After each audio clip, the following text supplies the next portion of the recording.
बिस्मिल्लाहिर्रहमानिर्रहीम। रसाइल मसाइल सीरीज़ बाब इबादत। नमाज तरावी की रकात की तादाद। सवाल, तरावी की तादाद रकत क्या है? क्या सही हदीस में 8, 20, 38 या 40 रकतें नबी सल्लल्लाहु अलैहि वसल्लम से साबित हैं? जवाब, तमाम रवायात को जमा करने से जो चीज़ हकीकत से करीब तर मालूम होती है वो ये है कि हुजूर सल्लल्लाहु अलैहि वसल्लम ने खुद जमात के साथ रमज़ान में जो नमाज पढ़ी वो अव्वल वक़्त थी ना कि आखिर वक़्त में, और वो 8 रकतें थी ना कि 20। अगरचे एक रवायत में 20 की भी है, मगर वो 8 वाली रवायत की बनिस्बत ज़ईफ़ है। और ये कि लोग हुजूर सल्लल्लाहु अलैहि वसल्लम के पीछे जमात के साथ नमाज पढ़ने के बाद वापस जाकर अपने तौर पर मजीद कुछ रकतें भी पढ़ते थे। वो मजीद रकतें कितनी होती थी इस बारे में कोई वाज़ेह बात नहीं मिलती, लेकिन बाद में जो हज़रत उमर ने 20 रकतें पढ़ने का तरीका राइज किया और तमाम सहाबा ने इससे इत्तफाक किया, इससे यही समझ में आता है कि वो ज़ायद रकतें 12 होती थी। हज़रत उमर के ज़माने में जब बाकायदा जमात के साथ तरावी पढ़ने का सिलसिला शुरू हुआ तो बइत्तफाक सहाबा 20 रकतें ही पढ़ी जाती थी, और इसी की पैरवी हज़रत उस्मान और हज़रत अली के ज़माने में भी हुई। तीनों खुलफा का इस पर इत्तफाक और फिर सहाबा का इसमें इख्तिलाफ न करना ये साबित करता है कि नबी सल्लल्लाहु अलैहि वसल्लम के अहद से लोग तरावी की 20 ही रकतों के आदी थे। यही वजह है कि इमाम अबू हनीफा, इमाम शाफई और इमाम अहमद तीनों 20 ही रकत के कायल हैं, और एक कौल इमाम मालिक का भी इसी के हक में है।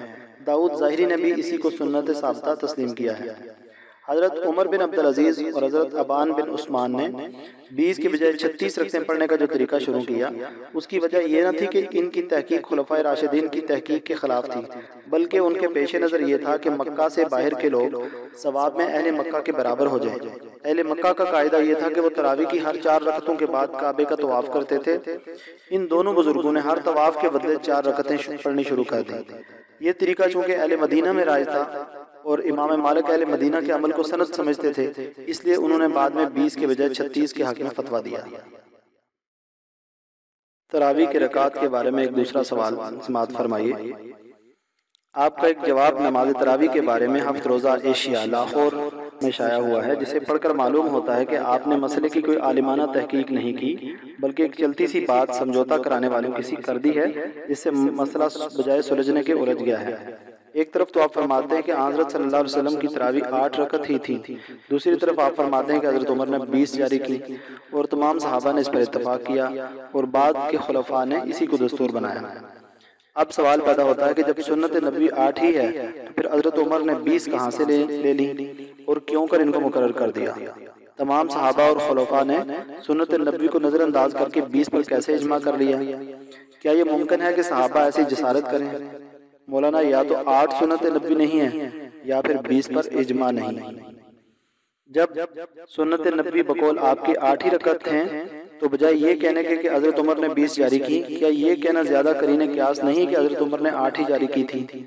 क्योंकि अवलन तो मसनून तादाद 8 ही है, सानियन इत्तबा सुन्नत का तकाजा यही है कि वो 8 जारी करते, सालिसन रवायत के एतबार से भी साबित यही है कि हज़रत उमर ने 8 ही पढ़ाने का हुक्म दिया था, जैसा कि मुअत्ता इमाम मालिक की साहिब बिन यजीद की रवायत से ज़ाहिर होता है।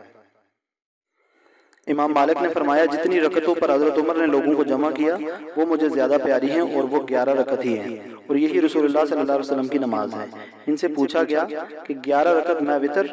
कहा हाँ, और 13 रकत करीब है, और कहा कि मैं नहीं जानता कि ये बहुत सारे रकू यानी रकतें कहाँ से ईजाद कर ली गई हैं। आपका जवाब देखते हुए समझ में नहीं आता कि जब सुन्नत नबी 8 थी तो हज़रत उमर ने 20 रकत क्यों जारी की? क्या इनके नज़दीक सुन्नत रसूल की कोई वक़्त न थी, या सुन्नत की पैरवी में कमी का एहतमाल था, या 20 के पढ़ने में 8 की निस्बत उम्मत को आसानी थी, या 20 में 8 की निस्बत खुशी व हुजूर ज़्यादा हो सकता था? आखिर कौन सी ऐसी मसलहत थी, कौन सा ऐसा दाइया था जो हज़रत उमर ने एक आसान सुन्नत नबी का अहमाल करके एक मुश्किल काम का उम्मत को हुक्म दिया? मज़कूरा वाला हदीस जो सनदन भी सही है और मतनन भी इत्तबाए सुन्नत की आयनादार भी है और सहा से हम आहंग भी, आपने इसको तो छोड़ दिया और ज़ाफ को ले लिया, जो कि न रवायतन सही है और न दरायतन। आखिर क्यों? आपके नज़दीक हदीस के रद्द कबूल और इसकी तरजीह के कौन से पैमाने हैं जिनसे आप नाप तोल करते हैं? मेहरबानी फरमाकर वाज़े तो करें ताकि हम भी कोई अंदाज़ा कर सकें। आइए अब सैयद मौदूदी के कलम से सवाल का जवाब सुनते हैं। जवाब, एशिया और शहाब में मेरे दर्स के जो खलासे शाया होते हैं उनके मुतलक बारहा खुद इन दोनों अखबारात में ये वजाहत हो चुकी है कि वो मेरे असल अल्फाज में नहीं होते, ना मेरी पूरी बात इसमें नकल की जाती है और ना वो मुझे दिखाकर शाया किए जाते हैं। मगर इसके बावजूद लोग इन खलासों को पढ़कर मेरे ऊपर आए दिन सवालात की बौछार करते रहते हैं, हत्ता कि इनके जवाब दही करते करते मैं तंग आ गया। मैं इन खलासों के इशाअत पर सिर्फ इसलिए राजी हुआ था कि मलिक नसरुल्लाह खान साहब अजीज और कौसर न्याजी साहब के ख्याल में इस तरह मेरे दर्स का कुछ न कुछ फायदा आम नाजरीन को भी हासिल होता रहेगा। लेकिन अगर इन पर सवालात की पैदाइश इसी रफ्तार से जारी रही जैसे कि अभी तक रही है, तो मुझे मजबूरन इन दोनों हजरात से गुजारिश करनी पड़ेगी कि इस सिलसिले को रोक दें। आखिर में दूसरों की मुरतब करदा रिपोर्टों की जवाबदेही कहाँ तक करता रहूंगा।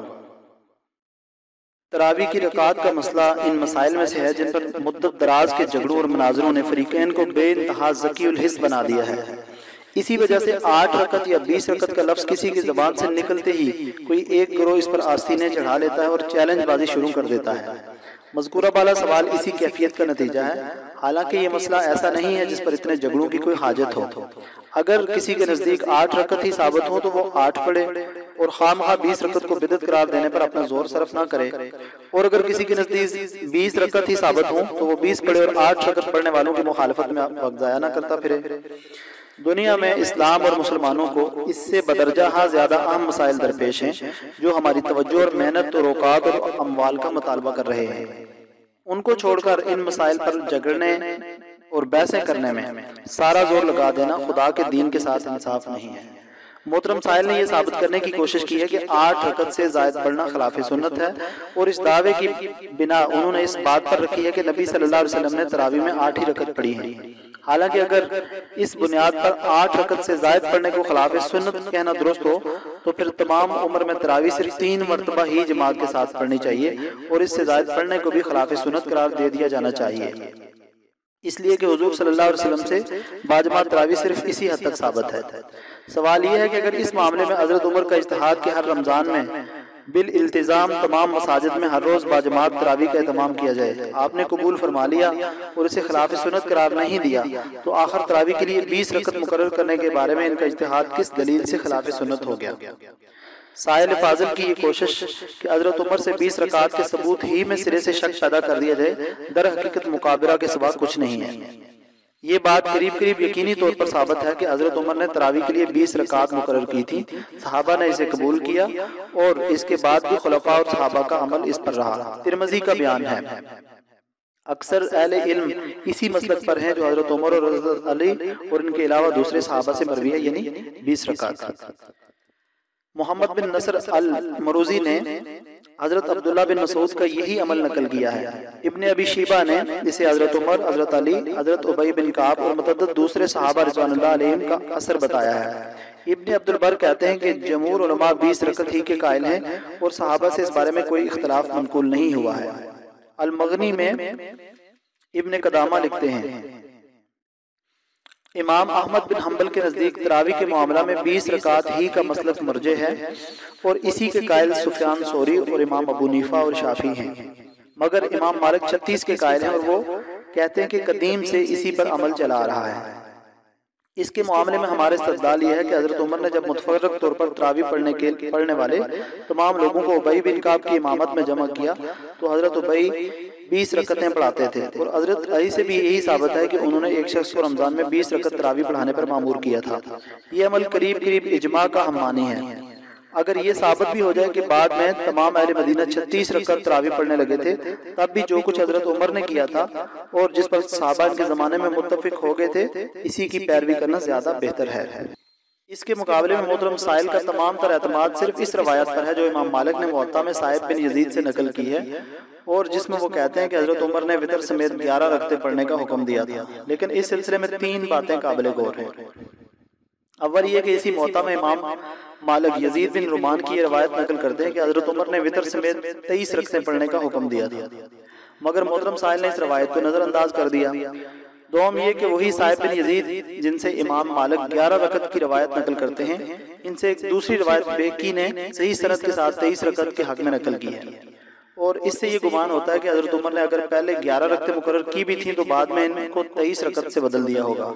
सौम ये कि इमाम मालिक खुद इन दोनों रवायतों पर अमल नहीं करते थे, बल्कि 36 रकतों के हक में इस बिना पर फैसला देते थे कि मदीने में 1 सदी से ज्यादा मुद्दत से 3 रकत वितर और 36 रकत तरावी पढ़ने का तरीका राइज था। सयूती अल-मसाबीह में जो कुछ चाहें कहें, मगर फुकाहे मालिकी आपने इमाम का यही कौल सही मानते हैं। इन उमूर पर अगर गौर किया जाए तो मालूम होता है कि अगरचे नबी सल्लल्लाहु अलैहि वसल्लम ने 8 रकतें ही पढ़ी हैं, लेकिन सहाबा और ताबईन ने बिलअमूम हुजूर सल्लल्लाहु अलैहि वसल्लम के इस फेल का मतलब ये नहीं लिया कि 8 रकतें पढ़ना ही सुन्नत है और इससे ज़ायद पढ़ना खिलाफ सुन्नत या बिदअत है। आखिर ये कैसे तसव्वुर किया जा सकता है कि सहाबा इकराम और ताबईन और आइम्मा मुज्तहिदीन सुन्नत और बिदअत के दरमियान तमीज़ करने की अहलियत से इस दर्जे महरूम थे या जानबूझकर वो सुन्नत को छोड़कर एक बिदअत को अख्तियार कर सकते थे। बहरहाल अगर कोई शख्स हुजूर सल्लल्लाहु अलैहि वसल्लम के इस फेल को इस मानी में लेता हो कि आप सल्लल्लाहु अलैहि वसल्लम का मंशा 8 रकत ही को सुन्नत की हैसियत से जारी करने का था, तो वो शौक से इस पर अमल करे और जो इस मामले में इसके हमख्याल हों वो इसकी पैरवी करें। लेकिन 20 रकत के दलाइल इतने कमजोर नहीं है कि इसे खिलाफ सुन्नत करार देना इतना आसान हो जितना समझ लिया गया है।